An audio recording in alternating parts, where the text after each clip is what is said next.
आईच्या डोळ्यादेखत तरुणाबाण पोरगा वाहून गेल्याची हृदयद्रावक घटना नाशिकच्या रामकुंड परिसरात घडली आहे। 2 दिवसांपासून नाशिकमध्ये होत असलेल्या संततधार पावसामुळे गंगापूर धरणातून पाण्याचा विसर्ग मोठ्या प्रमाणात सुरू असल्यानं रामकुंडावर पूरसदृश्य परिस्थिती निर्माण झाली आहे। दीप अमावस्येच्या निमित्तानं रामकुंड परिसरात मोठी गर्दी होती। यावेळी नीलकंठेश्वर मंदिरात पूजा करण्यासाठी आलेला 29 वर्षीय तरुण पाय घसरून पाण्यात वाहून गेल्याचा प्रकार समोर आलाय।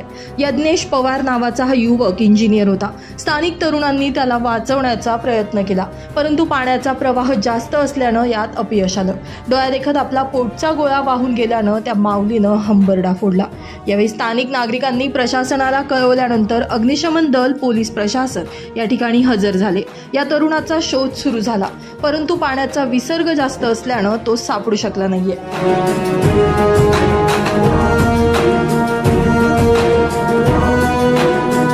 ब्युरो रिपोर्ट, नाशिक माझा न्यूज, नाशिक।